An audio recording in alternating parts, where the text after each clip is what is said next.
በዛሬው ፕሮግራማችን የትግራይ ኃይሎች በርካታ ስፍራዎችን ሲቆጣጠሩ ንጹሃን መጎዳታቸው ተገለጸ።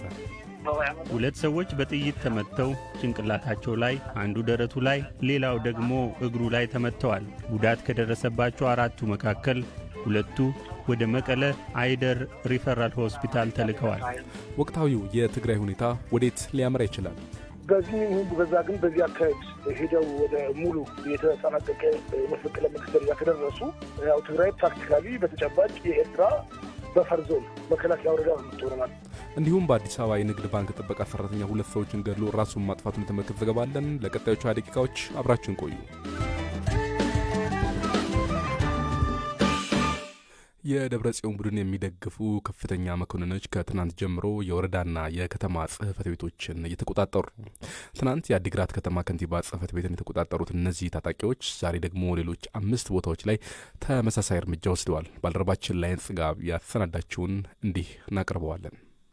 ቢቢሲ ከነዋሪዎች ባገኘው መረጃ የትግራይ ኃይሎች በአዲጉደም ከተማ በንጹሃን ዜጎች ላይ ባደረሱት ጥቃት በትንሹ 4 ሰዎች ቆስለዋል። ኮር 44 እና 26 በሚል የሚታወቁት የትግራይ ኃይሎች ናቸው ትላንት ማክሰኞ የአዲጉደም ከተማን ጽህፈት ቤት በመቆጣጠር የከተማዋን ከንቲባም ያገቱት። ከንቲባውን ጨምሮ 7 የካቢኔ አባላት ወዳልታወቀ ቦታ ተወስደዋል። ሌሎች ነዋሪዎች ከቤታቸው እየታደኑ መሆኑን እነዚህ የቢቢሲ ምንጮች ተናግረዋል። ትናንት ማክሰኞ በርካታ የታጠቁ ወታደሮች በከተማውና በሌሎችም አካባቢዎች ተሰማርተው ታይተዋል። ቢቢሲ በጉዳዩ ላይ ተጎጂዎችን፣ ቤተሰቦቻቸውና የደቡብ ምስራቅ ክልል አስተዳዳሪን አነጋግሯል። እንደ ምንጮች ገለጻ የታጠቁ የህወሓት አባላት የአዲጉደም ከተማ ከንቲባ ጽህፈት ቤትን በመክበብ ከንቲባውና ካቢኔያቸውን ጨምሮ 8 አመራሮችን ያገቱት። የዓይን እማኞች እንደነገሩን በአዲጉደም ከተማና አካባቢው በሚገኘው የከንቲባው ጽህፈት ቤት የሰራዊት ከበባን ተከትሎ ነዋሪዎች በስፍራው ተሰብስበው ነበር። ይሁንና የትግራይ ኃይሎች ኃይል ተጠቅመው ህዝቡን ለመበተን ተኩስ ከፍተዋል። የከተማው ነዋሪ አቶ ገብረ ህይወት ኃይለ በጽህፈት ቤቱ አቅራቢያ በሚገኝ የወላጆቻቸው ቤት ውስጥ ነበሩ። ተኩሱ የተፈጸመው ቤታችን አካባቢ ነው። በመጀመሪያ አንድ ሰው በጥይት ተመቶ ሲወድቅ አየሁ ሲሉ የዓይን ምስክርነታቸውን ሰጥተውናል። የአካባቢው ነዋሪ የሆነ ሌላ የ30 ዓመት ወጣት ሞገስ ኪዳነ በትላንትናው ዕለት በርካታ ወታደሮች በከተማው መስፈራቸውን መመልከቱን ለቢቢሲ ተናግሯል። ሞገስ በጥይት ተኩስ ጉዳት ከደረሰባቸው 4 ሰዎች መካከል አንዱ ነው። ሁላችን በጥይት ተመተናል። እኔም በክላሽ ጥይት ነው ታፋይን መቱኝ። ስወድቅ በዱላ ደጋግመው መቱኝ። አሁን በከባድ ህመም ላይ ነኝ። ጥቃቱ የተፈጸመባቸው ከታጣቂዎች ጋር ምንም ግጭት ባልተፈጠረበት ሁኔታ እንደነበር ሞገስ ጨምሮ ተናግረዋል። የደቡብ ምስራቅ ዞን ርዕሰ መስተዳድር አቶ ጸጋይ ገብረ ተክለ በበኩላቸው ጥቃቱ ሰላማዊ ሰዎች ላይ መፈጸሙንና የከንቲባ ጽህፈት ቤት አመራሮችም መታገታቸውን ለቢቢሲ አረጋግጠዋል። ሁለት ሰዎች በጥይት ተመተው ጭንቅላታቸው ላይ፣ አንዱ ደረቱ ላይ፣ ሌላው ደግሞ እግሩ ላይ ተመተዋል። ጉዳት ከደረሰባቸው አራቱ መካከል ሁለቱ ወደ መቀለ አይደር ሪፈራል ሆስፒታል ተልከዋል። የደቡብ ምስራቅ ዞን ርዕሰ መስተዳድር አቶ ጸጋይ ገብረ ተክለ ለቢቢሲ እንዳረጋገጡት ከአዲጉዶም ከተማ በተጨማሪ በህንጣሎ ወረዳ፣ በዶጎአተምቤን፣ በሀገረ ሰላም፣ በሳምረና በሳሐርቲ ወረዳዎችም በደብረጽዮን ገብረ ሚካኤል የሚመራውን የህወሓት ቡድን የሚደግፉት የትግራይ ኃይሎች የአስተዳደር ቢሮዎችን በኃይል በመቆጣጠር ቁልፍ ሰብረው እንደገቡ ለቢቢሲ አረጋግጠዋል። የአዲጉደም ከንቲባ ኢንጂነር አንዶም ወልዱ፣ ምክትል ከንቲባ ወይዘሮ አወት ተወልደ፣ የአዲጉደም የጸጥታ ኃላፊ አቶ አባዲ፣ የአዲጉደም ከተማ የህዝብ ግንኙነት ኃላፊ አቶ ይርጋ፣ አቶ ሀደራ ሊቀመንበር ናቸው። ከወጣቶች ማህበር ተወካይና ሌላ አንድ ወጣት ታፍነው መወሰዳቸውንም ተናግረዋል። በከተማዋ ከፍተኛ ቁጥር ያለው የታጠቁ ኃይሎች ሰማራታቸው ህዝቡ እንደተለመደው መንቀሳቀስ እንዳልቻለም በርካታ ነዋሪዎች ለቢቢሲ ተናግረዋል። ሌሊቱን ጭምር ወጣቶች ከቤታቸው በታጣቂዎች እየታደኑ እንደነበረም ገልጸውልናል። ነዋሪዎች ይህን የታጣቂዎቹን ድርጊት ለመቃወም ዛሬ ጠዋት ላይ ሰላማዊ ሰልፍ ለማድረግ ቢሞክሩም በታጣቂዎች ተበትነዋል። አንድ ስሜቱን ለቢቢሲ ያጋራ ወጣት ከጦርነቱ በኋላ እንደዚህ አይነት አስቸጋሪ ሁኔታ ይገጥመናል ብዬ አስቤ አላውቅም ነበር ብሏል። የትግራይ ጊዜያዊ አስተዳደር ፕሬዝዳንት አቶ ጌታቸው ረዳ ትላንት በኤክስ በኩል እንደጻፉት በአዲ ጉዶም ከተማና በመቀለ አንዳንድ አካባቢዎች የትግራይ ኃይል አዛዦች በሰላማዊ ሰዎች ላይ በወሰዱት እርምጃ በርካቶች ቆስለዋል። የደብረ ጽዮንን ክንፍ የሚደግፉት የትግራይ ኃይሎች በተለያዩ የትግራይ አካባቢዎች የመንግስት መስሪያ ቤቶችን የተቆጣጠሩ ሲሆን በምትካቸው የተሾሙትን ወደ ቢሮ እያስገቡ ነው። ዛሬ የትግራይ ጊዜያዊ አስተዳደር የፌዴራል መንግስት ጣልቃ እንዲገባ በይፋ ጠይቋል። የትግራይ ጊዜያዊ አስተዳደር ፕሬዝዳንት አቶ ጌታቸው የመንግስትን መዋቅር አፍርሰዋል በሚል 4 ከፍተኛ ወታደራዊ አመራሮችን ከስልጣናቸው ማሰናበታቸው ይታወሳል። በሌተናል ጀነራል ፍስሐ ኪዳኑ ወይም በቅጽል ስም ፍስሐ ማንጁስ የሚመራው የትግራይ ሰላምና ደህንነት ቢሮ የፕሬዝዳንቱን ውሳኔ እንደማይቀበል ያሳወቀ ሲሆን እሳቸው ራሳቸው በኋላ ከተባረሩ አዛዦች መካከል አንዱ ሆነዋል። አድማጮች አሁንም የትግራይ ጉዳይ ላይ እንቆያለን። ባልደረባችን የማነናገሽ በትግራይ ያለው ሁኔታን በተመለከተ የክልሉን ፖለቲካዊ ጉዳይ በቅርበት ከሚከታተለው ዳንኤል ብርሃነ ጋር ቆይታ አድርጓል። የመጀመሪያው ጥያቄ በትግራይ ግጭት ይነሳል ብለህ ታስባለህ ወይ የሚል ነው። አዎ የእድል ሰፊ ነው። እንግዲህ አሁን ዘገምተኛ በሆነ መልኩ የተሳቡ ነው የሚሄዱት። እንደና ደግሞ ግባቸውም ራሱ ግልጽ ሳልሆነ ቀጥለው እንደዚህ ያደርጋሉ የሚለውን መናገር ይከብዳል። አሁን ትላንትና አዲ ጉደም፣ ዕዳጋ ሐሙስ፣ አዲግራት እንደዛ አይነት የታጣቂዎች ግርግርና ጸሐፊዎችን መውረር እንደዚህ የሚያስተዳደር ሰዎችን ለዚህ የመረጣቸው የሚያስተዳደር ሰዎችን የማገት ነገሮችን አይተን ስናበቃ ቀለል ላይ ዛሬ አንድ ነገር ያደርጋሉ ትናንት ሌሊት ወይም ዛሬ ጠዋት ስለነበር የምታጥቀው ግን እስካሁን ድረስ ምንም እያደረጉ አይደለም። እነሱ ራሳቸው ወዴት እንደሚሄዱ ግራ ተጋብተው ይደናበር ነው እየሄዱ ያሉት ወይ ደግሞ የህዝቡን ሪአክሽን እንደዚህ ዓለም አቀፍ ማህበረሰቡን ሪአክሽን ምላሽ ምን አይነት ግብረ መልስ እንደሚኖር ሙቀት እየለኩ ይሄዱም ሊሆን ይችላል። በዚህ ይሁን በዛ ግን በዚህ አካሄድ ሄደው ወደ ሙሉ የተጠናቀቀ መፈንቅለ መንግስት ደረጃ ከደረሱ ያው ትግራይ ፕራክቲካሊ በተጨባጭ የኤርትራ በፈር ዞን መከላከያ ወረዳ የምትሆነው ማለት ነው። ይሄ በመልኩ ነው የሚሆነው። እዚህ ያለው ኃይል ከፌዴራል መንግስት ጋር የሚኖረው ግንኙነት ጤናማ ስለማይሆን እንደ አጋር የሚይዘው በአስመራ በኩል ያለው ወገን ነው የሚሆነው። በአስመራ በኩል ያለው ወገን ደግሞ ኢትዮጵያ በአሰብ እንዳትቀማኝ ነው የሚል ስጋት ስላለው በዚህ በኩል እንደ መቆመሪያ ካርድ አድርገው የሚጫወቱበት የሚሆነው እና ከዚህ በኋላ ያለው ነገር እንደ 2013 ምኛራችን ሚና የምንጫወትበት ሳይሆን ፕራክቲካሊ የኤርትራ መከላከያ ወረዳ ሆነን እኛ ጣችን ማንወስንበት መድረሻም ማይታወቅበት ምናልባት ለብዙ ጊዜ ሊቆይ የሚችል ጨለማ እንደሚሆነው ነው ይታይ። ይህን ሁኔታ ወጣቱ የሚቃወም ይመስልሃል? የህዝቡ ሪአክሽን ምን ይመስላል? ጀመረ የነደብረ ጽዮን አንጃ አብዛኛው ጋር ድጋፍ የለውም። በጣም የተወሰኑ አንድ ከእነሱ ጋር ቀጥታ በካድሬነት በተለያየ መልኩ የጥቅም ግንኙነት ያላቸው ደግሞ አሁን ተስፋ የተሰጣቸው መልሰን ስልጣን ስንይዝ እዚህ ሾማቸዋለን ብለው ሊስት ዝርዝር ቃል የገቡላቸው ሰዎች አሉ። አንድ ሁለት ረጅም ጊዜ ፊት ጀምሮ ድርጅቱን የሚያውቁና ታማኝነት የሚሰማቸው ሰዎች አሉ። ሌላ ምንም ነገር የማያውቁ 30 ዓመት 40 ዓመት ያክል ብዙ ትምህርት ግንዛቤ የላቸው እንደዚህ እነዚህ ልማት ቡድን የምትላቸው በተለያየ መልኩ እዛ ሰንሰለት ውስጥ ያሉ ማለት ነው። ሁሉም ሳይሆን ይመስሉ ከዛ ውጭ አክሮስ ዘንትን ትግራይ እስከ ሽራሮ እስከ ማይጨው ወይም እስከ አላማጣ ድረስ የረባ ድጋፍ የላቸውም። ስለሌላቸውም ነው እያንዳንዱ እንቅስቃሴያቸውን በታጣቂ መጠበቅ ያስፈልጋቸው። ለምሳሌ እነሱ እንደ ዋና እንትናቸው ቤዝ አድርገው የሚቆጥሩ ሽረን ብንወስድ ሽረ ጌታቸው ለስብሰባ ሄደ ጊዜ ጌታቸው ረዳ ፕሬዚዳንቱ ማለት ነው ለስብሰባ ሄደ ጊዜ ሽረ ዙሪያ ኬላ ነው አቁመው ወጥረው የነበሩት። ከዛ የሚገቡ ወጣቶችን መታወቂያ ጠይቁ ነበረ። የት የምትሄዱት ምናምን እያሉ ማለት ነው። ይሄ ማለት ብዙ ሰዎች ተለስተብቻለሁ ስለፈሩ ይህን ነው የሚያሳየ። ስለዚህ አክሮዛ ቦርድ የትም ቦታ የነደብረ ጽዮን አንጃ ድጋፍ አለኝ የሚል ቢያስብ ኖሮ ሄዶ ባለ ጠመንጃ ጋር መለጠፍ አያስፈልገውም ነበር። ራሱን ችሎ ፖለቲካ እንቅስቃሴ ያደርግ ነበር።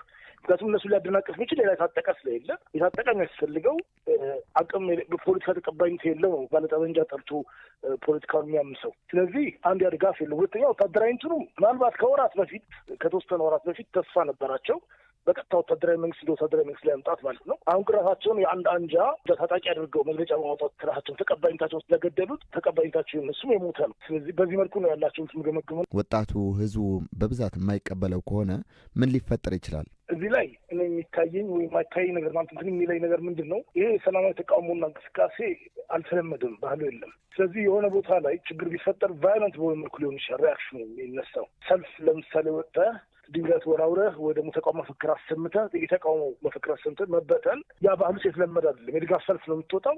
አለዚያ ከወጣ እንደምትደበደብ አውቀህ ነው የምትወጣው ወይም እንደምትገደል አውቀህ ነው የምትወጣው። ያ ስለሆነ ያ ጤናማ የሆነ ፖለቲካ ካልቸሩ ፖለቲካ ባህሉ ስላልተገነባ የሆነ ቦታ ላይ የሚኖር እንቅስቃሴ ቫዮለንስ አንደኛ የትና በመልኩ እንደሚገለጽ መገመት ያቅታል። ከሱም የተለመደ አደረጃጀቶች የሉ ከሱ የነበሩት አደረጃጀት በሙሉ በህወሓት የጠለፉ ናቸው። እነሱ አሁን እዚህ ተቀባይነት የላቸውም፣ ዲስፈንክሽናል ሆነዋል ማለት ላይ ስሙላ ያሉት ወይም እንደሉ የሚቆጠሩ ናቸው። ሌላ ትክክለኛ የሆነ ህዝብ አደረጃጀቶች ደግሞ ካሉም መሩለስ ኢንፎርማል እና ብዙም ግልጽ ያልወጡ ቅርብ ጊዜ ነው በማህበር መልኩ ቅርጽ እየያዙ የወጡት ባለፉት ሳምንታትና ወራት እንጂ ኢንፎርማል የሆነ ግሩፒንግ ያለው አሁን ለምሳሌ ትናንትና መቀሌ አንድ ክፍለ ከተማ አዲሃቂ ማተም የሚቀሙ ታጣቂዎች ሲሄዱ ተሰባስበው ወጡ ያስቆሟቸው ወጣቶች ይሄ ነው በሚል አደራጅ ትገልጻቸው አትችልም። ምን ማህበር ናቸው ምን እንትን ናቸው አላውቅም። ታጣቂዎቹን ደግሞ ተኩሱ ጠላት ናቸው ተብሎ ነው እየተነገራቸው ያለው። ስለዚህ ሳርቲም እንደዛ ነገረው እነዚህ ጊዜ መንግስት ደጋፊዎች ናቸው ተኩሱባቸው ነው። አቶ ጌታቸው ረዳ የፕሬዚደንትነት ሹመት በቀጥታ ከጠቅላይ ሚኒስትር የነበረውን ፕሮሰስ እና ፖለቲካዊ ውይይት እንዳለ ሆኖ በመጨረሻ ግን በጠቅላይ ሚኒስትር አብይ አህመድ የሹመት ደብዳቤ ነው ፖዚሽን ላይ ያሉና ይህንን መፈንቅለ መንግስት የሚካሄድባቸው ከሆነ አሁን ባለው አካሄድ የሚቀጥል ከሆነ የፌዴራል መንግስት ሪአክሽን ምን ሊሆን ይችላል? እንግዲህ ፌዴራል መንግስቱ የራሱ ቁማር ይኖራል። በየቀኑ ቁጭ ብሎ ካልኩሌት እያደረጉ ነው የሚሆኑት። ምን ብናደርግ ምን እናተርፋለን? ቀደም ብሎ በመግባት ለምሳሌ የዛሬ 6 ወር ወይም አሁን ለምሳሌ ጣልቃ እንግባ ዋኑ ራና ባንዱ በሌላ መልክ የሆነ ነገር እናድርግ ቢሉ እዚህ ያለው ተካፍሏል ብሎ የሚያስቡት ኃይል አንድ ሆኖ እንዳይቃወምም ብሎ መፍራት ይኖራል። በሌላ መልኩ ማለት የታይሚንግ ጉዳይ የሚያዋጣን መቼ ጣልቃ መግባት ነው።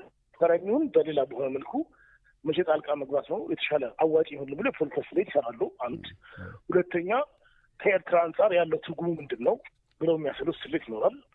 ኤርትራ ከዚህ ካለው ኃይል ጋር አብረው ትልቅ ስጋት ይሆንብኛል ካሰቡ ይሄን ነገር ቶሎ ነው ያለብኝ ወይስ ከአቅሜ በላይም ስለሚሆን ወይ ደግሞ ዝም ብዬ ልቆይ ጊዜ ልስጠው እንደዚህ የሚል ካልኩሌሽን ፌዴራል መንግስቱ መግባቱ አይቀርም። ስለዚህ አንድ እዚህ ያለው ነገር ውስጥ ያለው ነገር ምን ያክል ቻሌንጅ ይገጥመኛል አውቶሪቲን አሰር ሰማሪ ሞክር። አሁን የግድ ፌዴራል መንግስትን ጌታቸው ደብዳቤ ስለሾመው ሳልሾመው አይደለም።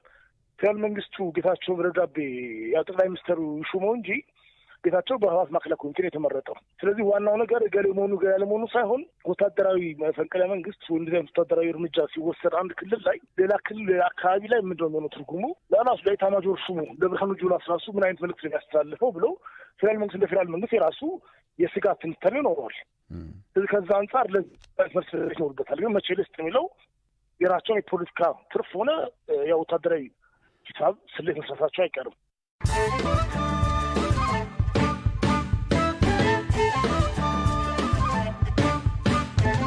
አድማጮች አሁን ደግሞ አጫጭር ዜናዎችን ላሰማችሁ። የአዲስ አበባ ፖሊስ አርቲስት አንዱዓለም ጎሳን ከእጮኛው ሞት ጋር በተያያዘ በቁጥጥር ስር እንዳዋለ ገለጸ። ቀነኒ አዱኛ ሌሊት 10 ሰዓት አካባቢ ከእጮኛዋ ጋር ከሚኖሩበት ህንፃ 5ኛ ፎቅ በረንዳ ላይ ህይወቷ አልፎ መገኘቱ ይታወሳል። በአመት አንድ ጊዜ የሚወሰደው የኤችአይቪ መከላከያ ክትባት ወሳኝ የደህንነት ሙከራን አለፈ። ስኔካቫር የተባለው ይህ ጸረ ኤችአይቪ ክትባት ቫይረሱ በሰዎች ህዋስ ውስጥ እንዳይባዛ የሚያደርግ አቅም እንዳለው ተገልጿል። በመጨረሻም ዩክሬን ከሩሲያ ጋር የ30 ቀናት የተኩስ አቁም ስምምነት ለማድረግ ዝግጁ መሆኗን አስታወቀች። ይህ ዜና የተሰማው የአሜሪካና የዩክሬን ባለስልጣናት በሳውዲ አረቢያ ንግግር ካደረጉ በኋላ ነው። አድማጮች ዜናዎቹ እነዚህ ነበሩ።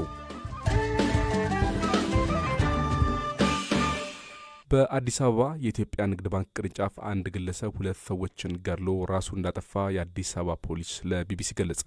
ክስተቱ ያጋጠመው ትናንት ማክሰኞ መጋቢት 2 ቀን 2017 ዓ.ም እንደሆነ የአዲስ አበባ ፖሊስ የህዝብ ግንኙነት ኃላፊ ኮማንደር ማርቆስ ታደሰ ለባልደረባችን ካሳይ ዳምጤ ነግረዋታል። ልደታ ክፍለ ከተማ ወረዳ 6 ቦታው ካርል አደባባይ አካባቢ የሚገኝ የኢትዮጵያ ንግድ ባንክ ቅርንጫፍ ነው። ካርል አደባባይ ቅርንጫፍ የሚባል ሳሊት ነው። ሟች ተስፋዬ የ32 ዓመት ያላት ሴት ነች። ሌላው ተጠርጣሪ አቶ ሽፈራው ረጋሳ ይባላል። እንግዲህ እነዚህ 2 ግለሰቦች የፍቅር ግንኙነት ጥያቄ አቅርቦላታል የሚል መረጃ ነው እስካሁን ያለው። በዚህ ሁኔታ ላይ ያለ ምናልባት ይሄ ተጠርጣሪ ሟች አቶ ሽፈራው ረጋሳ ሌላ ሁለተኛ ሟች የሆነ አቶ ንጉሴ ብርሃኑ ይባላል ሰው ያው ጥርጣሬ ያድርበታል። ፍቅር ግንኙነት ጥያቄ አቅርቤያለሁ ግን ከሱ ጋር ፍቅር ጀምራለች የሚል ጥርጣሬ ነው እንደዚህ አይነት ወንጀል እንዲፈጸም ምክንያት የሆነው። ስለዚህ ያው በ1/7/2017 ተጠርጣሪ ተረኛ ጥበቃ ሆኖ እየሰራ እያለ ስራውን ጨርሶ ሄዶ ካለ ተራው መጥቶ ሌላ ጥበቃን ቀይሮ ከገባ በኋላ አዳር ውስጥ የነበሩትን መሳሪያ ተቀብሎ ሲጠባበቅ ይቆያል። በኋላም ያው ሟች እና ተስፋዬ ትገባለች። ስትገባ ይሄ የሚጠረጥረውን ግለሰብ ንጉሴ ብርሃኑ የሚባለው ግለሰብ ሰላም ብለው ሲገባ ያያል። በዚህ ሰዓት ላይ እንግዲህ አሁን ምክንያቱ አልታወቀም። በቀጥታ ግለሰቡን ይሄ ግለሰብ አቶ ንጉሴ ብርሃኑ በሁለት ጥይት መጥቶ ከገደለ በኋላ ግለሰቧ ወደ አንደኛ ፎቅ ስትወጣ ሆነ የተወሰነ ጋፕ አለ። አንድ 10-15 ደቂቃ አካባቢ መሳሪያውን እንዲያስቀምጥ እጁን እንዲሰጥ እንደዚህ አይነት ወንጀል መሆኑ ከባድ ወንጀል መሆኑን እንደሚያስጠይቀው በቤት ውስጥ አስገብቶ መሳሪያውን እንዲጥል ተደጋጋሚ ጥያቄ ቀርቦለት ነበረ። በዛ ሂደት ውስጥ እንግዲህ ወደ ላይ ወደ አንደኛ ፎቅ ወጣቸዋን ወጣት ተከትሎ ሄዶ እዛው ፎቅ ላይ እሷንም ጥይት መጥቶ ራሱንም ያጠፋበት ሁኔታ ነው ያለው። ቀጣይ የምርመራ ሂደቶች የሚቀጥሉ ይሆናል ማለት ነው። ሶስቱም የባንኩ ሰራተኞች ናቸው። ጥበቃ ሰራተኞች ናቸው። ሟች የፍቅር ጥያቄ የቀረበላትም የጥበቃ ሰራተኛ ነች። እሷንም እንግዲህ ጥርጣሬ ነው ከሌላኛው ከአቶ ንጉሴ ብርሃኑ ጋር የፍቅር ግንኙነት ሊኖራት የሚችል ጥርጣሬ የሚል ነገር ነው ያለው። አንዳንድ ፎቶግራፎች ምናምን የተገኙበት ሁኔታ አለ። ዞሮ ያው የምርመራ ሂደቱ ይቀጥላል። ከዚህ በኋላ ያለው ነገር በትክክል ፍቅር ጓደኛ ነበረች ወይ፣ ቆይተዋል ወይ፣ ምን ያህል ጊዜ አሳልፈዋል ምናምን የሚለው ነገር ቀጣይ በምርመራ የሚፈታ ነው የሚሆነው። አሁን ባለው ደረጃ ግን የምርመራ መረጃው የሚያሳየው ይሄ። ሊቨርፑል በፒኤስጂ ተሸንፎ ከአውሮፓ ሻምፒዮንስ ሊግ ውጭ ሆነ።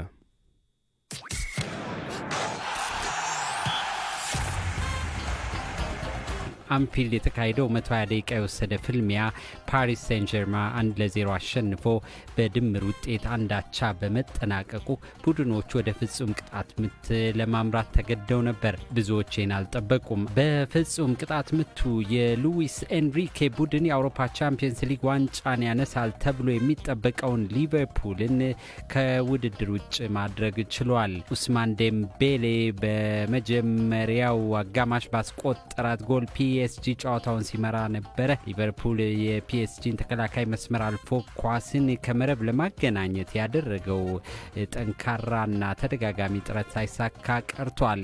በመለያ ፍጹም ቅጣት ምቱ የፒኤስጂው ጂንያሉጂ ዶናሩማ ኮከብ ሆኖ አምሽቷል። ዶናሩማ የዳርዊን ኑኔዝ እና ከርቲስ ጆንስ ኳሶችን ሲመልስ ዲዜሬ ዱዌ መጨረሻዋን ፍጹም ቅጣት ምት ለፒኤስጂ አስቆጥሯል። ሊቨርፑል ጨዋታው እንደተጀመረ ጎል ለማስቆጠር በሞሐመድ ሳላህ በኩል በተደጋጋሚ ጥረት ቢያደርግም አልተሳካለትም። ይህ የሊቨርፑል የማጥቃት ጨዋታ ለመልሶ ማጥቃት እድል የፈጠረለት ፒኤስጂ በ12ኛው ደቂቃ በዴምቤሌ በኩል የጨዋታው ወሳኝ የሆነችውን ድንቅ ጎል ማግኘት ችሏል። በሁለተኛው አጋማሽ ተሻሽሎ የቀረበው ሊቨርፑል በሉዊዝ ዲያዝ፣ ጃሬል ኳንሳህ እና ዶሚኒክ ስፖዝ ላይ ያደረጋቸው ሙከራዎች ከሽፈዋል። መደበኛው የጨዋታ ክፍለ ጊዜ ከተጠናቀቀ በኋላ ባሉት 30 ደቂቃዎች የፈረንሳዩ ክለብ የተሻለ ሆኖ ቢገኝም አሊሰን የሊቨርፑል ደጀን ሆኖ አምሽቷል።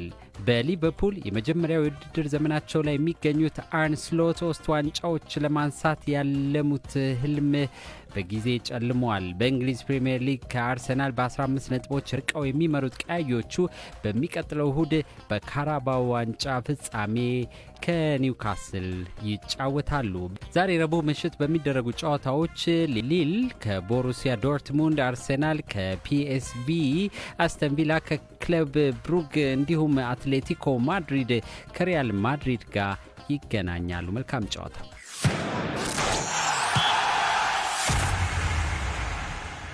በአሁኑ ሰዓት ሊልና ዶርትመንድ ጨዋታቸውን እያካሄዱ ይገኛሉ። 4ኛው ደቂቃ ላይ ደርሰዋል። እስካሁን ምንም ግብ አልተቆጠረም።